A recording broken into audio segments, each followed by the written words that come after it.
this video, we'll be looking at how to submit a rescheduled session using the Direct Care Modification form through the virtual office.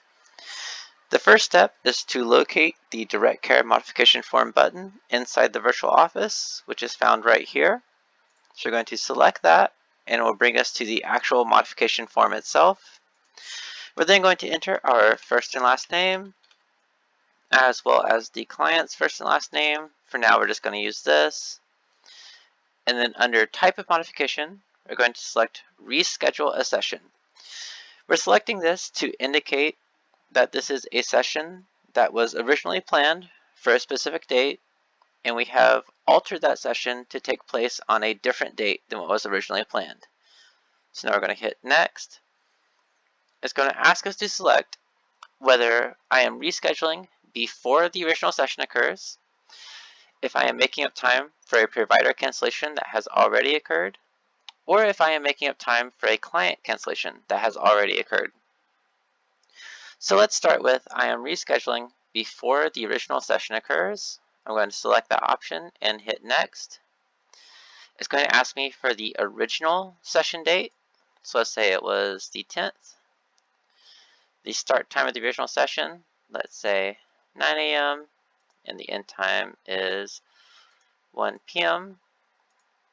The date occurring before will be the 7th.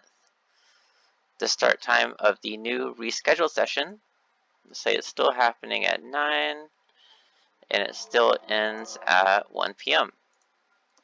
Then it's going to ask me the location of the rescheduled session. So this is going to occur either in-home, at an ABS center or clinic, at school, at a daycare, or through telehealth. In this instance, let's say it's occurring in-home, and we'll hit Next. It's going to ask if the family has been made aware of this change. We're going to hit Yes. Has the consultant been made aware of this change? We're going to select Yes again. Anytime there is an alteration in an appointment's schedule, both the family and consultant should be made aware of this change as early as possible to ensure that everyone is on the same page and that no one wastes their time trying to show up to a session that has been altered and is no longer occurring at that time.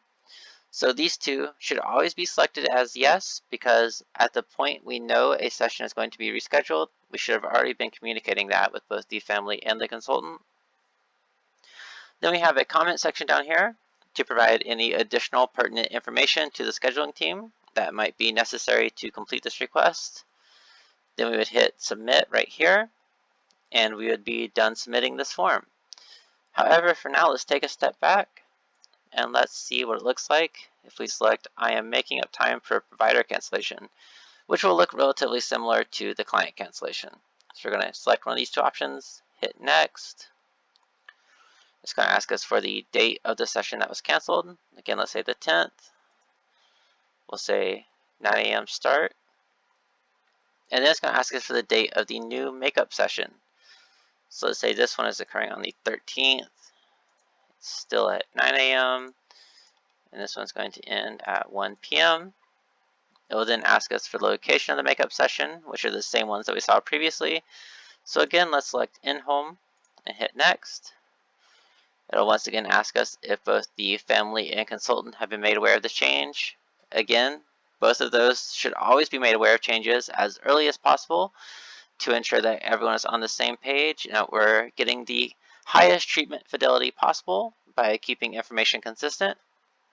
We once again have a comment section, and once this page is complete, we can hit Submit, and we will now be done submitting this form as well.